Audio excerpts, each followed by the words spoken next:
What's really good, everybody? This is Nathan Allebach, and welcome back to another episode of the podcast where we get into what's really good in the world.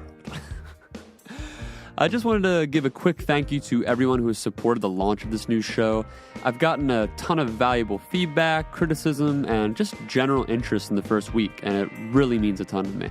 I have already become obsessed with getting better at hosting, and I'll be continuing to do everything I can to improve the show each episode, and I promise to do my best to listen to what each of you have to say. I also wanted to mention that I'll be announcing a bunch of amazing guests that will be joining me on the podcast soon, so stay tuned to my social media pages and get stoked. Now, for today's episode, I had the privilege of sitting down with my friend Carolyn Lederach. Carolyn is a photographer, journalist, and the Sofar Sounds Philadelphia city leader, where she coordinates multiple shows a month in people's living rooms, churches, libraries, and other third places in the area. For those who don't know, Sofar Sounds is an international concert hosting company that has put on some of the coolest shows you'd ever see. So, yeah, we get all into that and walk through her story of how she got to where she is today, and we touched on our mutual religious upbringings as well, and the effect that's had on both of our perspectives. It was awesome catching up with Carolyn, and I hope you all enjoy our conversation. So now let's get into what's really good.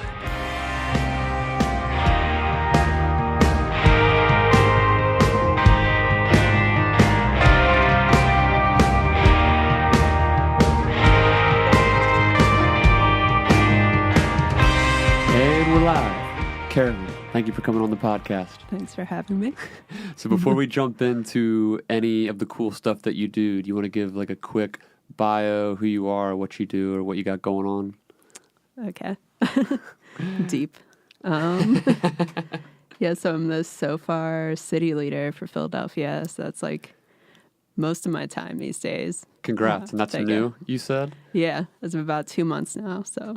Awesome. Exciting. So for people who don't know, like, what is Sofar Sounds and what does that all entail? So Sofar Sounds started in London back in 2009. And now it's kind of spread to, we're in like 408 cities now. That's it's so like crazy. Yeah. But yeah, it's just the whole mentality of kind of taking music out of bar gigs and really appreciating music in like an intimate setting where people aren't talking over artists and all that. So everything's just kind of pop-up shows, I guess, pretty much is the way to put it. It's all in different locations and different acts and everywhere. and you don't know who's playing until the night before, right? Yeah. Is that across the board? That's like the system, right? Pretty much, yeah. It's super cool. Yeah, it was, I was lucky enough to play one of these things. Carolyn had me on one of the Philly Sofar shows a couple years ago, and it was in somebody's backyard. Just the environment is super cool, like she was saying. Like you don't really get it, especially in the city areas, because the city like economies generally do thrive on like bars, you know, like restaurants and stuff. So like that's generally where the smaller scale venues are. So to have like a third place, like that term, third place, so it's not home, it's not work, it's like a spot you can congregate, listen, like for the sole intent of listening to music, and it's like a really cool community project. Very cool. So you're for those who may not know, we're in Souderton, Pennsylvania right now, which is a small nowhere town about 40 minutes outside of Philadelphia. So you actually grew up around here just like I did. So how did you wind up so entwined in the Philly music scene? I guess going back on everything, I guess it kind of more so started after college. I just really got like ingrained in the Philly music. I guess I didn't do too much, even though I went to high school and everything out here. I feel like I didn't do too much in the like city community for music. It wasn't until I kind of graduated and came back that I kind of got involved in Sofar and like Communion and other cool like music stuff just like in the city. So I kind of threw myself in Was it from going through to shows, or was it through, because I know you're which we didn't mention in the beginning, you're also a photographer. And were you a photographer first before all of this? Was that sort of your... No, it's kind of like the later part. I've only been doing that really geez, about like maybe 2 years now. Okay. 2.5 years, something you're like that. good. Yeah. You're good for only 2 years in. I would never have guessed that. So was it blogging? Was it just going to shows and networking and meeting people, or what sort of, I guess, like if I'm like painting a picture, like what were the building blocks here that got you into the position that you're in? Right. Yeah, it's kind of, I guess I started doing show reviews firsthand and like album reviews and stuff like that when I was trying to get into the scene. And also I started Sofar maybe like 6 months after I graduated and moved home. So it was kind of networking that way and throwing myself into understanding a lot of like the local music by booking those shows and kind of doing all that. And then, so I guess I have like two skills of really doing like local music a lot and then kind of like international stuff. So I kind of have like two different sources, I feel like. And that was volunteering, right? Like all the original stuff was Sofar, because like she was saying, how many cities did you say Sofar is in? Yeah, it's in 408 now. Philly was one of the first 10 cities, and that was like back in 2011. So crazy. So it's everywhere, and obviously like scaling it up and down depending on how big the city is. Like depends on how big the team is, and you were saying how big the demand was for that city. So you really just jumped into like sort of, this was a passion project essentially. Like you jumped in like, this is a cool thing, I want to be part of it. Yeah, right. That's pretty much it. Yeah. Sweet. It's just a good feeling to be part of. That's awesome. Which you kind of, if you go to any of the shows, I think you catch on to right away, which I think is why so many people just like tell their friends right away and like keep coming back. So yeah, I tell everybody about It's good because it's one of those things where I was talking to some friends about this just this past week, how especially where we grew up, man. We grew up, again, just to sort of paint a picture here, we grew up in the suburbs, like sort of like suburban, rural area, like pretty far, like about an hour or so outside of the city. So there's not a lot that we grew up around, and there's definitely a craving for like just stuff, not just stuff to do, but I guess like you said, community. Like Sofar has created a community of musicians and people who love music to come and see these shows and feel like they're part of something, which I do think is like just across the board, whether you're in the city or you're in the suburbs, is something that's definitely lacking. Like I guess I don't know how much we want to tie that into social media, but it's sort of it's where you do find it, it's often, like we said before, it's often in like the bar restaurant scene, or it's maybe in like churches. Right. Like, you know what I mean? There's not really like a cool third place where like every month this is going on and you can plan a date or go out with your friends to something like this. Yeah. You know? Yeah. Yeah, cool. So how, like, with being involved in Sofar, like how I don't know, like what are your thoughts on just like the Philly DIY scene in general? Because I mean, with Sofar, like you said, you started on 2 years ago. You said, or was it? We started in Philly 2011. So you were there in the beginning. Yeah. So okay, so you've been doing this for way longer than 2 years. So you've been doing this like 7 years at this point. Yeah. So which doesn't seem like that. Like it doesn't seem like it's been that long, but somehow it has. Time flies. Yeah. But so from then, was it something like one a month, or what was it? Because now in 2018, you're doing what, like 3 or 4 a month? Like it's like a whole monthly it's been like schedule. When we started, I think we were like every other month, if that. It was pretty like sporadic, and then after a year or two, I think we just wanted to start doing more, and like there's demand there, so we just started doing 1 a month. And then it's just kind of every year it's kind of like built on top of that. So starting last year, I think we were doing like 3 or 4. And now that we're full time, it's like doubling that, since there's so many people that want to come to them, which is awesome. So we're about like 8 a month now. So 8 a month? Yeah. Oh my, that's so insane. Yeah. Like what do you attribute to that? Like, are there factors that you guys have been able to tangibly point to and say, oh, this is why like we are kind of creating this demand, you know? I think it's just like a multitude of things, since it's all over the place now. I think everyone has like different friends talking about it, or if the people are traveling, they'll come to it, which I think is pretty cool. And and just we've had a lot of different media pieces around a lot of Sofar things. And this past year we did like a big Amnesty International show back in September for World Refugee Day. Oh, that's awesome. And we got like a lot of like bigger name acts, which I think like gave us a little bit more attention too. Like Ed Sheeran did one in DC. And yes, I saw that. Yeah. He was on like the front page of the Sofar website. I was like, how did they get Ed Sheeran? Yeah. Because you don't really get higher than that. Yeah. that's about as high as you get. But yeah, and then we got like Esperanza Spalding here for Philly, and just, yeah, all over the place. There were just different people playing. So it was a really cool day. But aside from that, it was, I guess, just a huge word of mouth thing.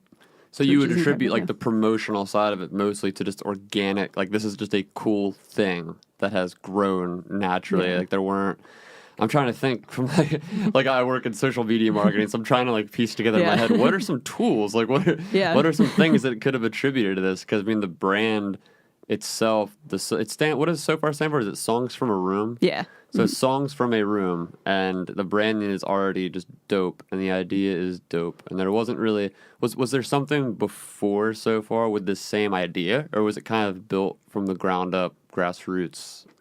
I guess in a way, like obviously it kind of started as like house concerts, which is nothing new. Yeah. But I guess it's just somehow grown since we've kind of taken it out of houses in some sense and gone into commercial spaces. Not like leaving houses behind or anything, but no house gets left behind. Yeah, I don't know. It's been an interesting ride. Yeah. It's just that model, and like the way the model works, it's is it still set up where you have the option to donate, so kind of like walk people through like what the process is if they wanted to sign up and get involved in something like this. So it's kind of different for each city now too. Where it used to be donation based, we've kind of like moved into ticketing, so we can be able to pay artists more. And not every city's set up like that, since it's different. Since we're international, some cities treat ticketing stuff a lot different. So they're still like either donation based or something like that. But yeah. Very, very cool. Cool. So let's kind of jump over to your more, I don't know, like entrepreneurial photography, blogging, writing, coordinating. So like we kind of touched up on this like a little bit ago, but you're, in my opinion, you're sort of the model of what a lot of younger people especially strive to be. Like when you're young, like especially in high school, college, you're trying to figure out who you are, what you like, what you want to do. You sort of go through a phase of, maybe it is photography, or maybe it's music, maybe it's fine arts, whatever it is, and you try to piece together what are the ways that I can do this, either one for a living or just do this for the rest of my life. And I think a lot of kids, they get stuck in that sort of transitionary period where they're being pushed by their schools and their parents and their communities to fall into a job, like fall in line, basically. Like you have to pay off your student loans, you have to pay your rent, whatever it is. So get a real job, and then that's being pushed up against their sort of passion for what they want to do. Yeah. So I mean, you're a great example of someone who, like I was saying, you grew up in a small town area. You sort of went out of your way to go into the city and find some of these opportunities. Like, what was your mindset, I guess, like in high school and then going into college, and kind of how you took these first steps into doing what you do now? Yeah. The big picture. Yeah, big picture. I know, it's a super long run-on question. I'm really great at this. That was nice. It was a nice introduction. Yeah, I guess, obviously, like in high school, you don't really know what you want to do, I think. I always enjoyed music a lot in high school, and I don't think I fully knew that's what I wanted to get into. So I didn't really plan very well for like going to college as far as like picking a major. Yeah. Well, where did you go to college? Like, was it local? Penn State. Okay. Yeah. So it wasn't that far. But yeah, I like thought I wanted to go to film school, and then I changed my mind and almost went to Arizona. Then I didn't do that. This sounds like every young adult. Yeah, exactly. Constantly juggling that, and you're so sure of all these things. Yeah. You're just like, yes, I definitely want to do this. I'm definitely going to move across the country. Like 6 months later, no way. But also, obviously, going to a Mennonite high school, I just kind of like shot down the idea of going to a Christian college too, because I knew that wasn't a big picture thing. Let's quick put a magnifying glass on that for a second, because for those who don't know, so the area that we grew up in has very strong like Germanic culture roots, like the whole Pennsylvania Dutch, like I guess the stereotype is the Amish, sort of like that's like from a pop culture level.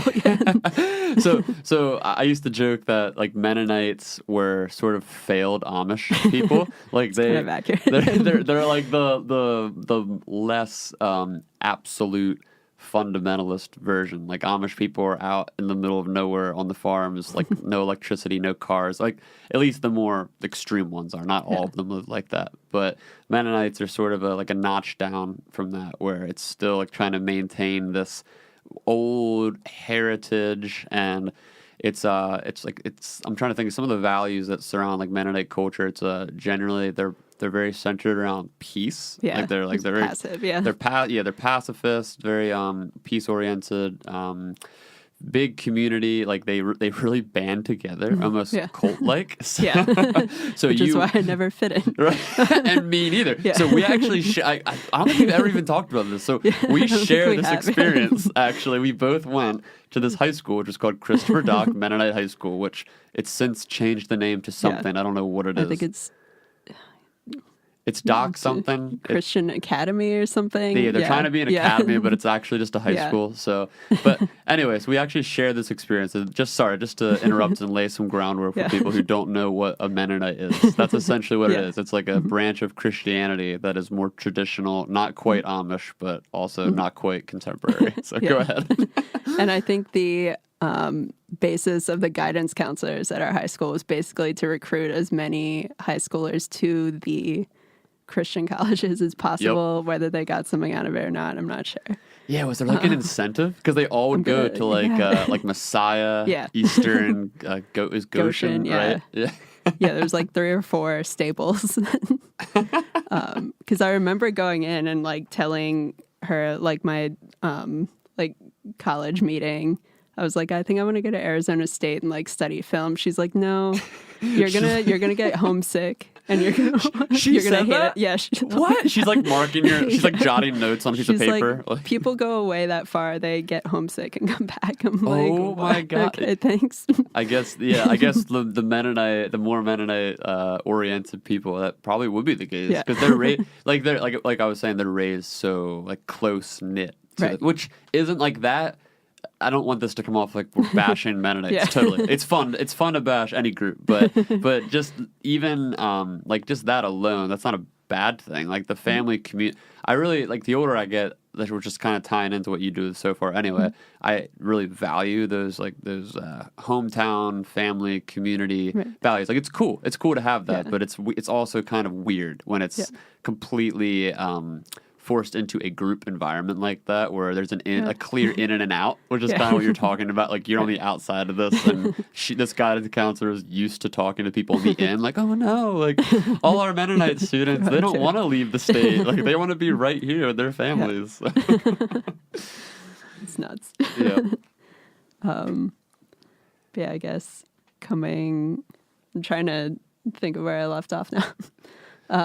But I guess I kind of decided to go to Penn State after all, and I ended up studying advertising, but kind of regretted in a way not studying music business. But then I've like talked to different people who have studied it and feel like it doesn't really help that much.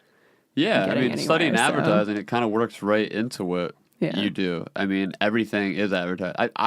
I often say to the musicians that I know in the Philly area, it seems like everybody's always missing. I mean, I shouldn't say everybody. People are mostly missing that component when it comes to their promotion. Because you meet some musicians who are amazing, like some of the best songwriters, guitar players, whatever you would know, but you would never even know about them. And they sort of just expect people to hear about them because they're so good. Yeah. And it's just like, dude, you have to advertise. Like they're just terrible at the business side, but really good at everything else. Yeah, because it really isn't taught. And it's not even just that it's not taught, but it doesn't really come natural in general, I think, to artistic types. Like more like creative, free-flowing, whatever you want to call that, like the hippy dippy people who are out there trying to make music. It's not a natural way of being to kind of be strict, buttoned down. How do I make money? How do I push my product? Like that's not typically implied. Yeah. So sorry to keep cutting you off. No. So you were going to go to school for advertising. Yeah. So I ended up doing that, but I guess I found kind of my niche in like music there by doing. We had like weekly concerts, like a noontime concert series every Friday. Oh, cool. So I kind of threw myself into doing like clubs that would have the aspect of music and like trying to get into it that way as opposed to actually like studying it. Yeah. Hands-on. Yeah. Which was really cool. There's a lot of experience in doing like shows in like the large and smaller scale because we host like the like bigger homecoming concerts and all that too. So you got that college budget, right? To work with. It's a good time. Yeah. And then I guess kind of rolling off that, I like did an internship in college booking. Cool. And then kind of like did that for about, I think 2 years. So I was doing that a bit after I graduated as well. And then that whole scene's just become like so different too. And just like overrun by big agencies that you are mean kind the of college like, booking scene? Yeah. So the smaller agency that I was working for, like we just kind of just to go separate ways because it was just becoming like too much of a hassle. Like we loved everyone we worked with, but we got like so frustrated because the big agencies kind of like bent the rules at a lot of like the conferences and all that. And, really? Like what were some examples of that? So technically, there's two big like college conferences that are like regionals. There's APCA and NACA. Because they do comedy too, right? Yeah. Right. Okay. And I know what you're magic and like all that. Yeah, so any kind of like entertainment aspect of college would have like they'd kind of showcase. But I think I don't know if the rules have changed since I've stopped doing it, but it was pretty much every artist could like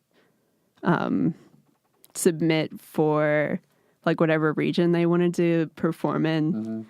And then there was a national one as well. And I think every agency got like a certain number of artists that were allowed to showcase per their agency. And so bigger name ones kind of like bent the rules and would make change their name slightly to be like technically a second agency under the same name. Are you serious? So they could, What? Yeah. And apparently that's allowed. Was this allowed? Like, so is this the college boards being negligent, sort of bending into the agencies, or was it who's like the overhead person that was allowing this to happen? I'm not entirely sure. I guess it's just like the conferences, whoever ran the conferences, didn't see it as an issue, I guess. Yeah. Okay.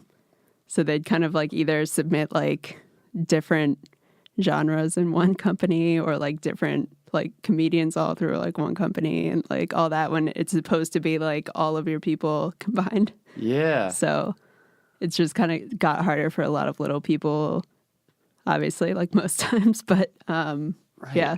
That's crazy. Do you watch the show Crashing at No. all with Pete Holmes? It's a newer show. It just finished its second season on HBO, and it sort of details the story. It's sort of, in a way, it's almost autobiographical because Pete Holmes produces it and he's the main character. So it's sort of about his life, kind of how he got into comedy. And it starts him like at the bottom, like before he had any kind of break. And it kind of walks him through like the rough and tumble of trying to become a comedian. And in this past second season, they had, it was either one or two, I think it was just one episode on that. I think, what was the two? NACA and APCA. Right. Okay. Them. Yeah, it was really interesting because I had I'll never have to watch that. You should. It's about that. It's pretty funny, and I'd never I've never played colleges, or the ones I have played were put on by smaller either individuals or agencies, probably similar to what you worked for, like not like a massive like corporation like that.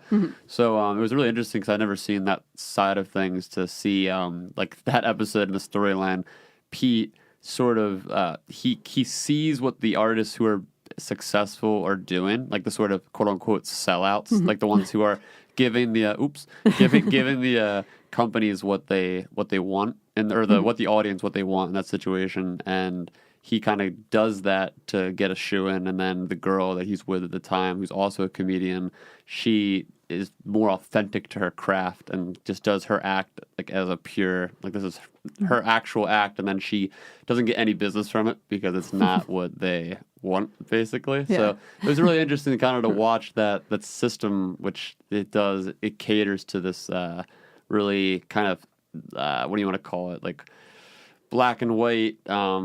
I don't want to say boring. I'm not saying people that work, if anyone's listening who like works for these companies. I'm not saying you suck, but it's yeah, you're right. It sort of like pushes a lot of artists at the bottom to the margins, right, and like caters to a specific style.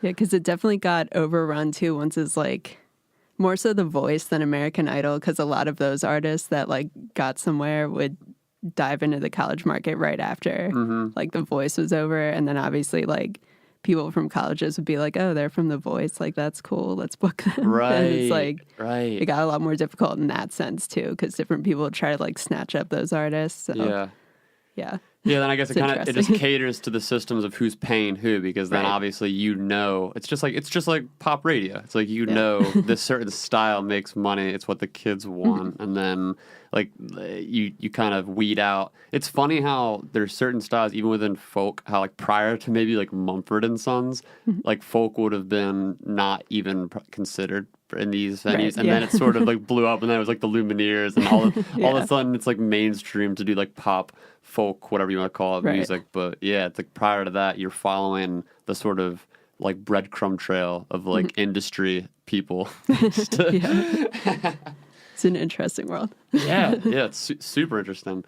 Cool. So you went all through that, and then you came out. Did you graduate? Did you finish out at Penn State? Or? I did, yeah. Cool. And then you moved. Did you just move back to hometown? Yeah, I just came home, pretty much. I didn't really have a plan, I guess.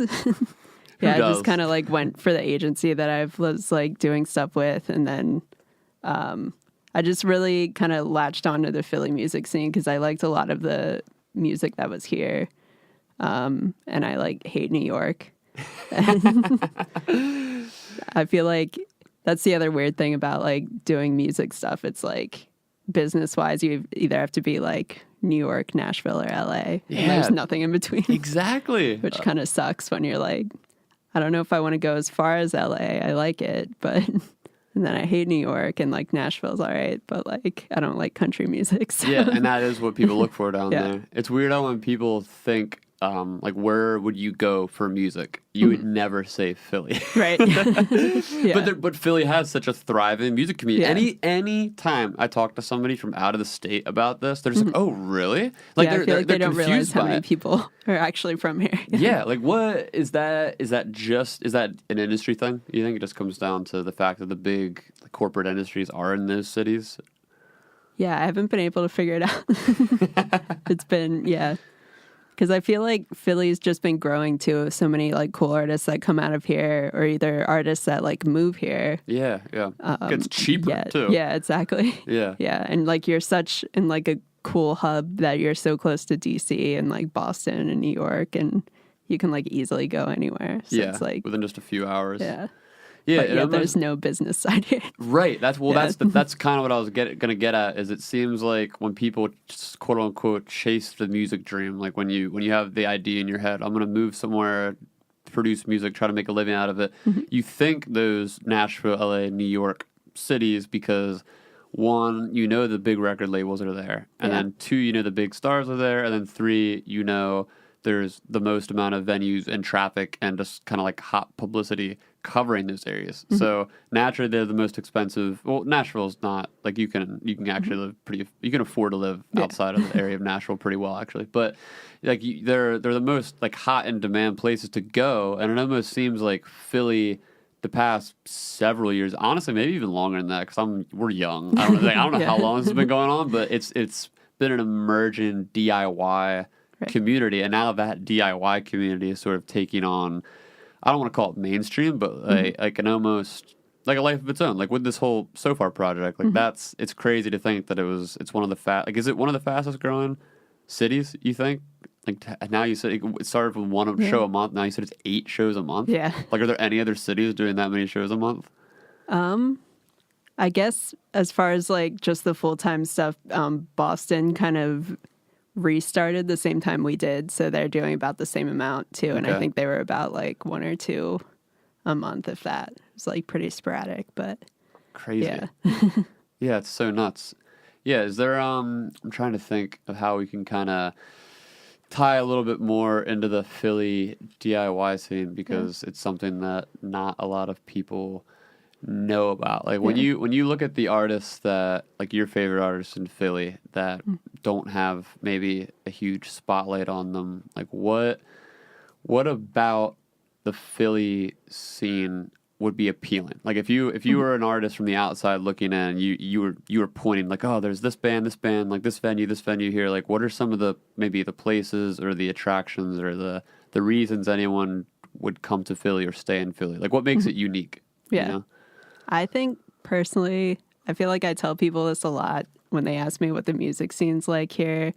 And one of the first things I always come to is kind of just, again, tying back to the community aspect of just the sense that like, I feel like Philly musicians are so supportive of each other. Part of that is I feel like so many people play in each other's bands, but which is cool in that sense. But also, like everyone, you see a lot of people out at each other's shows, and they'll be supportive and stuff, which you won't really find so much like in New York or stuff like that, where everyone's kind of competing against each other. And maybe that's obviously because we're like a smaller city, but I feel like there's less people trying to like climb over each other than. Yeah, it is. We are smaller, but there is definitely that sort of overlying tension when you do move to a city like New York. 'Cause I've never moved there, but I have played shows there, and there is just that natural like dog eat dog. Like this is like you're competing. There could be 3, 4, 5 shows on the same block Right. at any given night. So you are like it's very close knit, and you're trying to pull like whereas with Philly, maybe I don't know how much of the geography plays into this, but with Philly, you might have like that same amount of shows kind of spread out over a couple blocks in Fishtown or Northern Liberties area, and people show hop. Like friends will go to one show, and then you kind of migrate to another show later that night. Whereas, in New York, it's almost when you see someone on the sidewalk, you want to drag them. You want to be like, come to my show. Like there's that people are handing out flyers in the corner because everybody's fighting for the attention. Right. You know? Yeah. It's I don't know. Yeah, I definitely see that too. With Philly, it's weird because I mean I see all levels of it because I've never, I guess, pursued music on a high enough level to get too deep in the game, but I've pursued it at enough of a level where I have a lot of friends sort of at the whatever you want to call it, the upper echelons, like some of the more successful people in Philly. But then I'm also like really close with a lot of the people toward the bottom that are just kind of figuring it out, whether it's in Philly or in the Philly suburbs. And it's definitely relative because I know I've talked to a lot of people, but it's hard to say. I've talked to a lot of people who they don't feel, they see the Philly music community and they feel like they're stuck outside of it in a way because it does tend to kind of get cliquey, right. You know, like which I guess is sort of inevitable wherever you go. Yeah. But so there is, depending on I think where you land, like maybe what suburb you're in or what part of Philly you're in or what kind of music you're in, like it does kind of, the scales sort of shift there a little bit. Like when you think about the Philly music scene at large, are there certain styles of music that are sort of innately thriving here and ones that you think aren't, and like for what reasons? Can you think of any? I feel like there's like definitely that girl punk scene it's huge. That's like definitely coming out of here a lot. Yeah.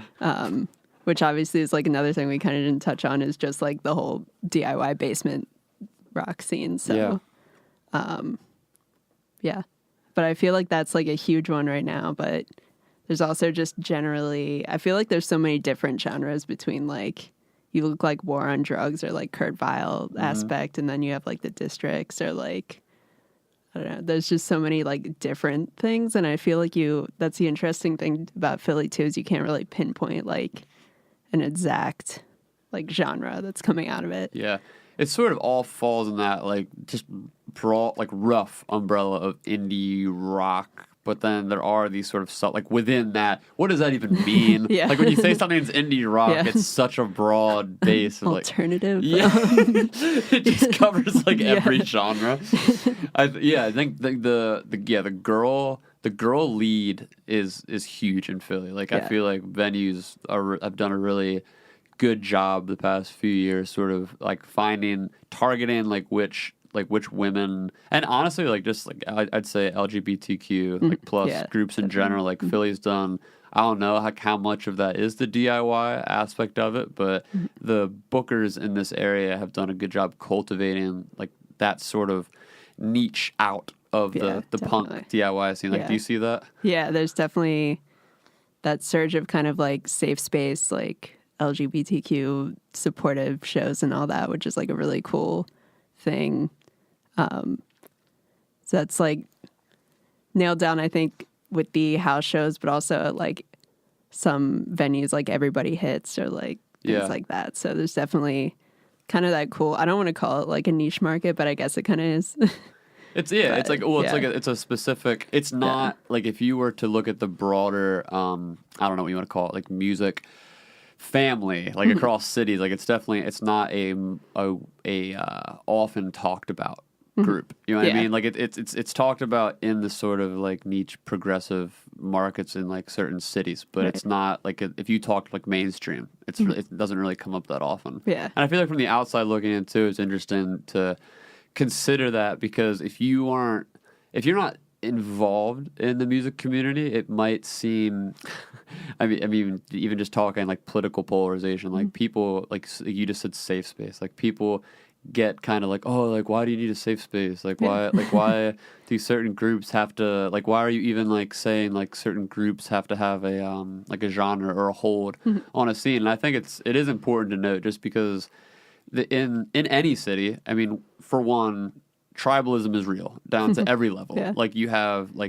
black groups, you have white groups, you have jazz groups, you have rock groups, you have indie groups, you have folk groups. Like everybody, whatever your group is, like you have like the LGBTQ plus community is a scene in of itself. Like when you look at the Philadelphia DIY group on Facebook, like there are literally people who solely go there to scope out those bands. So it is cool. Like on some level, it's these like this is all grassroots. So at the grassroots level, we do split into like groups based on our identity to some degree. But I think Philly generally does a pretty good job of blending those groups. Like it doesn't. I don't know. Maybe there are like some niche genre like groups in Philly that I'm not aware of, but it seems like they do blend. Like you see a lot of jazz.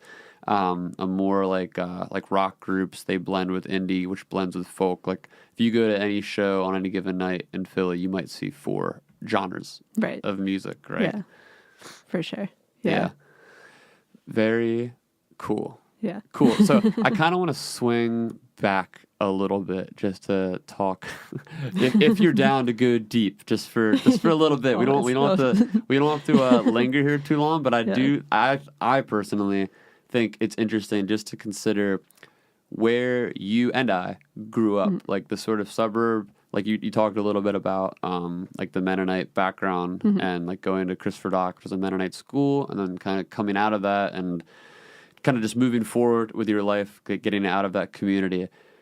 I'm curious to know, are there any, like looking back at your upbringing, like for one, were you raised that way? Were you raised Mennonite?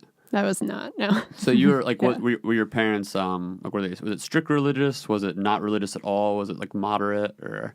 It was a little bit, like we were kind of family that mostly went like on holidays kind of thing. Right. And then obviously I just kind of like, I also went to like a Christian middle school and elementary school. So it was kind of like ingrained in my life, I guess, for so long too. Why was that? Was that just like your family, like, was it your parents' preference or? That's a good question. I don't really know. I'm just curious because usually it's the case when parents, when they have their kid go to those schools, they usually feel pretty strong. Yeah. You know what I mean? I guess it's partially because since my dad grew up around this area too, he went to Doc. And I remember kind of being given that choice when moving from like middle school to high school. It was like, do you want to go here? Or do you want to go to public school? And I was like, well, all my friends are like going here, so I'm just going to go along. For those who, like from the outside looking in, for those who don't know, the school what was the school called? Penview. Penview. Yeah. So the school that Carolyn's been talking about, the high school Christopher Dock that she went to, there's another school called Penview, which is basically like Christopher Dock Jr. Yeah. So like that's for what is it, like grades 3 to 8? Yeah. It's like everything before high school, basically. Yeah. So like all the kids who went to Penview, you just go right to kindergarten. Doc. Yeah, so it's the whole thing. Kindergarten. Yeah. So it's all like, and it's small too. Like just to scale it up. I mean, I went to a Christopher Dock for 2 years, and then I went to a public school, Souderton, and I think I don't know the exact number. I think my class in Souderton was maybe 500 when I graduated. Whereas with Doc, it's like you might have 100 people when you graduate. Around 100, yeah. So it's the same like 100 people from kindergarten through high school, pretty much.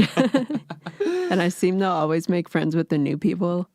the more outcasts that didn't fit in. Yeah. I think I realized that pretty much my group was like mostly non-Mennonite kids. That's so interesting. And you were part of it, you said, from kindergarten. Yeah. So you were in this group. It wasn't like you were, because for me, I was an outsider. I didn't go, when I went to school, I went to public school until 9th grade. And then I was sort of troubled and like rebellious. Did they think that was going to help?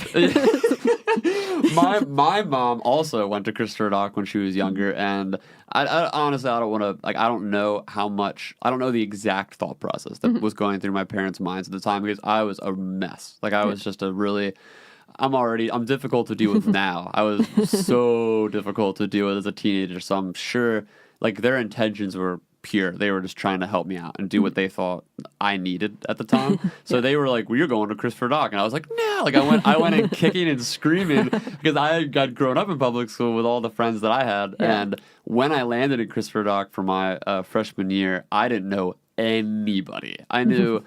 Like, there was one girl from Souderton who was in my class who also went. I think it was the same situation. I think she was being forced because she was actually like a popular girl. Yeah. And I was like, kind of like, why is she here? Like, she has a lot of friends. Like, I had friends, but I was by no stretch popular. Like, I joked with my parents because the first, so like 8th grade while I was in Souderton, the first like 3/4 of that year, I got bullied so bad because I started wearing tight pants and like band shirts. So it was a mess. It was sort of that transition period where skate stores were becoming popular again, like Zoomies and stuff. So toward the end of the year, enough other kids were wearing that style that I was no longer a target to get bullied. So I was so stoked. So really, you were the trendsetter. Yeah, and they should be more appreciative. I don't think I was a trendsetter by any stretch. I was hanging out, like I was wearing that sort of rebellious clothing or whatever. But it was by the end of that year, I was so excited to go back because I was thinking, I had gone through the ringer, like I have made friends, I'm not getting bullied as much. And then my parents were, you're going to a new school. So then the cycle of bullying and just feeling like an outcast started all over because I didn't know anyone at Doc. And like we were saying, like it's only like 100-person classes. They all had gone to school together really well. Yeah. Yep, they all knew each other since kindergarten or whatever. So anyway, total sidetrack. Like get back to what you were saying. So you knew all these people since kindergarten. You fit in with the sort of new people. Yeah. I think I kind of found myself constantly like being friends with the newer people, and I don't really know what to attribute to that. I don't know if I like felt bad for them or just weird. Thought they were more interesting. I don't know. Yeah, it's a good intuition. Or I'm weird, which is also accurate. Yeah. A combination of everything because it's definitely. I mean, looking at you now, it sort of makes sense. Like, look at what you do. You're not exactly doing a traditional job, right? Yeah, you know, like think about where they all are. Like, where are the people you graduated with? Most of them are probably working in accounting or advertising or at a church, or whatever. Exactly. Super cool. So like all throughout that process of kind of going through school and everything. So you said your parents were sort of moderate in the sense that they didn't really, like, it wasn't they didn't have like a serious faith attribution that was pushed onto you necessarily. Yeah. So like growing up, did you feel, I don't know how to frame this. Like, did you feel like you were embedded in a faith community? So how did that affect you? Did it affect you at a heart level? Was it more just kind of like, I'm on the outside of this looking in? Like, what were your like thoughts growing up with that? Yeah, it's an interesting point. Yeah, I guess I never really like got too ingrained in religion. It was just kind of always there.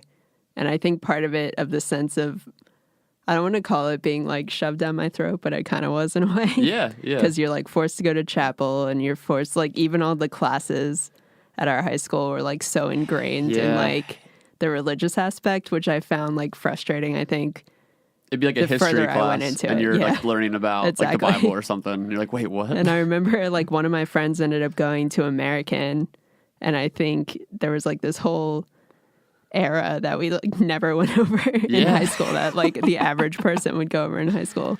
And like, I don't know. Yeah, it was just all the classes in retrospect like weren't really traditional, I think, to like modern times. Like, I remember having like an accounting class, and it somehow related. I think the handbook we actually got for the class was called The Mennonite's Guide to like accounting. Oh my God. Which a couple of my friends and I ended up burning at the end of the year. No way. But yeah, just like that's an example, I think, of just like the weird dynamic of like all those classes. Yeah, and like when you're in it, it's such a weird in-group, out-group thing, because if you didn't grow up within the sort of church system that those schools are built on, you really don't, unless you personally have like a curiosity that is like in this religious spectrum that's peaking on its own, you don't really have a window in, you know what I mean? Because when you're a kid, you have other stuff going on, like you're trying to date people, and you're trying to just finish your homework and go play with your friends, and you're not really like, if religion is a strong part of that or it's not. There's not really many kids, like, you know what I mean? Like it's either forced on you in a way where it becomes ingrained in part of your literal, like your neurology, because like that's how it was for me. I mean, I don't want to, again, to put it like it was forced on me. It's a weird contextual way to look at it, because it was, in a sense, because my parents, they were like really strong like Christian believers in that way. So I grew up pretty, evangelical, like sort of fundamentalist in certain regards. Like I guess you would consider it fundamentalist, just not super super strict. Like it's all relative, because based on like my parents' sort of belief structure at the time, they were considered more progressive, I guess, in their belief than like the generation before. Like they had actually left a church when I was really young because it was kind of stuck in the old way. So like it wasn't like a stagnant thing. Like it was moving, and like we were learning and changing with the times, and with just like as like the spirit led. You know what I mean? Like it was like there was like that aspect of it where it's like, what does God like want us to do now? Right. So I grew up deep in that, and it was ingrained in my neurology. Like I have those grooves in my head, like from like little kids. So like it's always, even going through the teen years, and you kind of go through rebellious phases, and then when I was like a young adult, I kind of hit the atheism wall, and like was like, I don't know what I believe, like am I agnostic, am I an atheist? But even kind of going through that, and like coming through young adulthood and to where I am now, like it's still, because of how strong that part of my upbringing was, like it's such a deep part. It's just psychologically so ingrained in who I am. So I was just interested to know like what your take on it is. Like how are there any pieces of that like for growing up that you held on to that you think are valuable, or is it more just I'm gonna throw this to the wind and never look back? Yeah, I feel like I'm kind of in the same boat. I was being kind of like in a weird limbo of like not knowing what to believe, because it's exactly that like you grow up so long like believing one thing, and then like the more you grow up kind of outside of that culture, it's like you kind of realize how much of that might not be as accurate as you've been told your entire life, So I feel like I have like a bit of a struggle in the religion aspect of that.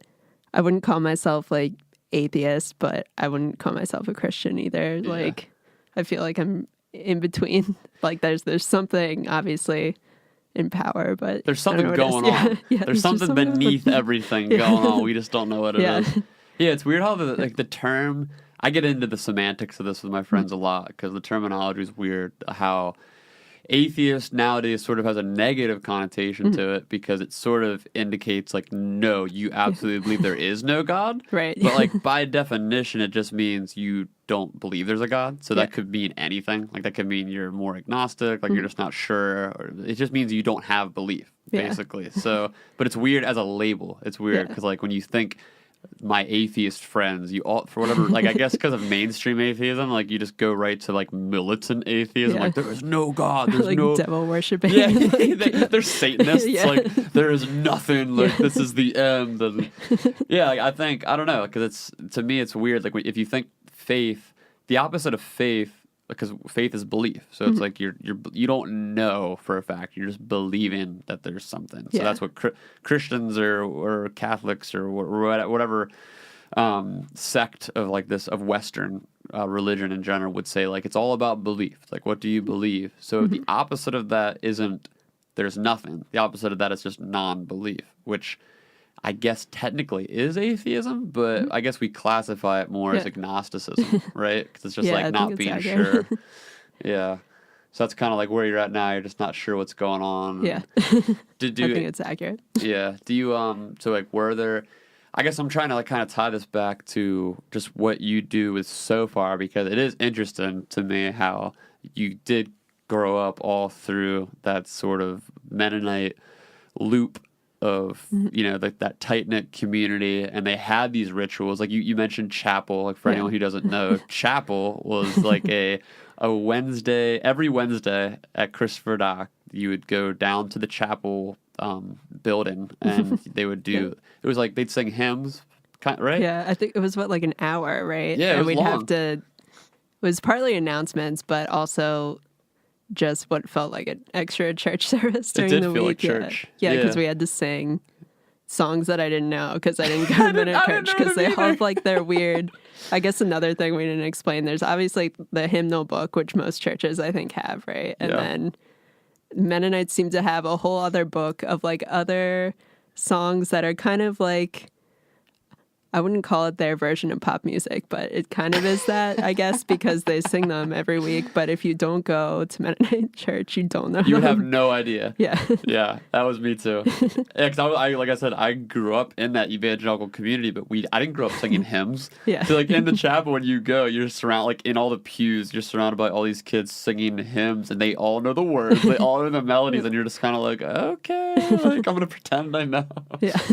But that's pretty much what I did because I think we got yelled at if we didn't sing. Did you really? At least whoever my advisor was for it, she got like angry at us. What? So I didn't get yelled at. it. I never sung. I don't think I tried to a few times, but because it's like I said, didn't really sing either because I didn't know. Yeah, I didn't either. I was rebellious at the time, like I said, so I wasn't really in that space. But looking back, it is kind of like weirdly poetic for you because in that space, which I think is one of the cool parts, which I think could use reclaiming in the Mennonite tradition, is that communal singing. Everybody's doing cool harmonies. Like it's a cool feeling singing together. Yeah. Like anytime, like I know that like that's a big thing. It's that the people at Sofar inspire with the artists that play. It's like you want to get audience participation because it almost sometimes does feel like a church service. Yeah. Doesn't it? Yeah. You want to kind of get into there's that? some like kind of like religious aspect to it, I guess, in that sense. Yeah. You feel something. Yeah, you're sort of like it's sort of a craving that we all have, like whatever that is. I don't know if it's because of our religious history as cultures, but it is interesting how when you get a group of people together, especially around music, it really does seem like there's something about music that is just deeply ingrained in the psyche where it's when people start singing together, you just get goosebumps, you know? Which I think in religious circles, they would attribute that to God. They would say, like, when you feel goosebumps, I mean, you have that sort of spiritual, like, ooh, like something's happening here, like that's God. intervening on that behalf, but like you do get a similar feeling in those shows when like a room, especially when you've done some so far as like in church halls and like big rooms and stuff where it's echoey and you get this really cool, almost like a choir feel. Yeah. Right? Definitely. Do you feel like, has anyone ever talked to you about that? Or like have you talked to any of your friends about sort of, I don't know, like, do you see a correlation there or anything? I don't think I've actually had that discussion really with anyone. It's just kind of, I guess, something you feel in the moment, but don't really talk about. And then you're just like, oh, that was really cool. Like, you'll say it later, but don't really get into the deep aspect of it, I guess. Yeah. Because it's like a high. Yeah, I've talked to friends, like we have a bunch of mutual friends. Like I've talked to, I'm trying to think, like even after some shows, I've played with like Kyle Shiva and some people. Like we talk after the show, how you have the after show high. Yeah, it's like that feeling, and you know, there's part of it's the ego. Like if you're a performer, especially, there's part of it that's ego, and you get that sort of. It's like a bottle being filled up because the people are clapping for you, and you have the sort of performance, whatever piece to it, but. I really think a huge part of that is just the communal feel, because a lot of us, I mean, I definitely feel this, and I don't know if you feel it, but I know a lot of other people I talk to feel it, where we all sort of live these isolated lives, you know, especially with social media, where we're not really forced out of our houses that often. Like we can kind of go to work, go home, practice whatever our craft is, hang out, watch TV, go on Twitter, whatever we're doing, and then once in a while we go to something like a Sofar show and you see your friends and there's something, it's like it's like a yearning for connection. Like we get this like rejuvenated feel. Like I think it like lifts people out. Like you almost, for me at least, I feel like when I've gone to some shows like that, when I go, I almost don't realize how depressed I was. You know what I mean? Because then I'm like, I feel so good. Like I was sad before. Like I almost didn't realize I was sad because now I can feel like I was lifted out of a moment almost. Yeah. You know? Yeah, I feel like that's the cool aspect too. Like one of the things I enjoy it too with our shows, we have different genres for every show. So it's not going to be like the same 3 acts for everything. And I think a lot of people take that in a different way of either finding like a genre that they didn't think they'd like, or being able to like grasp on the lyrics better than they would just listening to it, or just like, I don't know, just being at a venue and like hearing it. Yeah, that up close experience. Yeah. Because these are shows like you're just, it's, yeah. If you said to me right now, hey, there's this band, like I want you to check it out. Here's a YouTube link. It's I don't know, like some crazy experimental like jazz, indie rock, whatever. I don't know, like I might listen to it, I might like it, but when you're actually there up close, it really it introduces you to something new that I think it kind of pierces whatever walls you tend to keep up, which is like what's comfortable. You know, like I'm super old school in this way. Like my like iTunes library, what I tend to listen to is stuff from like 2004, like 2006. Like I have a hard time finding a lot of new music that I really can connect with. So when I see something live, it's just an instant, you know, I get it, you know, whereas if someone sends me a YouTube video, it's sometimes a little bit more difficult to kind of break out of the comfortable styles that I'm used to listening to get into it, you know? Yeah, definitely makes sense.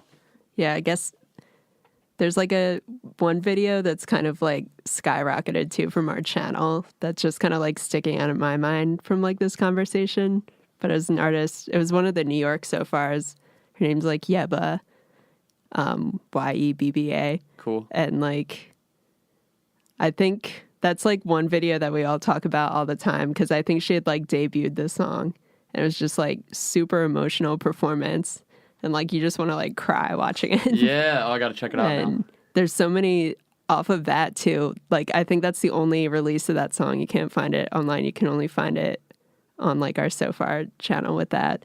And there's, you know, there's like reaction videos on like YouTube. So there's like a ton of those. Yeah. No way, from really? That video. Oh, that's so cool. And that's awesome. I think that's just like a really cool aspect of it too. But I think that's really cool too when someone, feel like Sofar gives that other channel where people can test out things easier. And that's like a perfect example of that, of just like a song that like might have been hitting that artist like at a different time too. Yeah. So yeah, it's like an instant feedback loop. Yeah. It's so hard nowadays. Like if you have a new song and you want to put it on social media, like your Facebook, and just, hey, new song, what do you guys think? It is so hard to get, let alone just get feedback at all. Yeah. And then let alone like authentic, real, you know what I mean? 'Cause Right. it's all moving so fast. It's so just overpopulated on social. Like you just don't, I don't know. It feels like the more time goes on, the harder it is, especially with the algorithm changes. Like it's so hard to actually feel connected in Yeah, that way, exactly. Yeah. you know? Yeah, and I definitely think that there's some level on a societal level and an individual level, like where people are just craving connection a lot these days. And I definitely think, like, I work in social media, so I sort of perpetuate this problem maybe on some level. But I definitely feel like there's a disconnect where more and more it seems people, they crave these in-person, real, authentic experiences that places like Sofar create, that there really just aren't many consistent spots or companies that are doing it these days. You know, like you mentioned house shows. Like, yeah, it's cool when people put on a house show and their friends come out and it's fun, but that's not really a consistent medium usually. Like I tried booking house shows out of my ex-girlfriend's house for a couple years and did them like once a month, once every couple months. And it was fun. It was really fun. And like we had a lot of cool engagements and hangouts from that. But it's so hard to keep a system like that in place and running and functional. And it's to see when you see a business, or is Sofar a business or a nonprofit? We're in between right now. We're not a nonprofit, so we're okay. So it is just trying a startup to kind of at this build. point. Yeah. Cool. Yeah. But when you see a place like that, you know, like creating these environments for people to connect in, it's so cool because anyone can go. Mm-hmm. Like if you're, I mean, unless you live in the middle of nowhere, not even relatively close to a populated city, like then, yeah, that sucks. That's a whole other thing. But as long as you're like an hour, 2 hours away from a city, it's not hard at all to plan and like get involved and actually, you know, experience these up close, intimate settings for yourself. So super cool. Yeah. Was there anything like, I don't know, like I don't want to close this out without asking you just again, because I kind of wanted to kind of going through your story and just like who you are and like what brought you to this point. Are there any like standout tips or events that happened in your life that you can point to, or just nuggets in general that you could, I guess, put out there to people like you that are younger, that just kind of like want to figure out who they are and like do that? Is there anything that stands out there? I think it's just constantly being on your toes. I try and not say no to a lot of things. Yeah, take opportunities as they come. Especially with my sense of not really studying music business, I tried to really teach myself a lot of it, but also forgot where I was going at this point. But basically just trying to like learn as much as you can learn where you can. I think a huge point from that too. It's like a lot of people I talk to. This is an unfortunate point because of time and everybody's broke. Nobody has money, and I think a big wall that people have up is they whatever they put time into, they feel like they need to be making money right away. Yeah, and I think that's a huge wall because for a lot of this stuff, I mean, for me as well, like I worked for years in different social media platforms, different promotional platforms, booking, playing, before I made anything. Like I lost money. It takes a while. It takes a long time. Yeah, you just have to, like you're saying, you just got to take opportunities as they come in, because that's how you build experience and get hands-on. Yeah, it can be frustrating, but usually you can find a way around it. Yeah. If you're really good at something, it's like, oh, I just want to make money. Like, why isn't anybody paying me? Yeah, exactly. The struggle. The struggle is real. It is real. Yeah. Cool, Carolyn. Well, thanks so much for doing this. Yeah, You're the thanks for best. having me. It's fun. It's been forever. I haven't seen you in, I think I said 2 years. I'm pretty sure it's been 2 years since I've seen you. I can't, it doesn't seem that long. Maybe I caught you at a show at one point. Maybe. We'll go with that. So it Like doesn't maybe. seem as bad. But it's still, we didn't get into any deep conversations. So, all right, before we head out, is there anything you wanted to plug where people can find you? Anything you want to put out there? I guess just generally, if you want to come to any Sofar shows, just go to the website, sofarsounds.com. Follow all the channels, all that jazz. Awesome. Very cool. All right, everybody. Peace. Bye.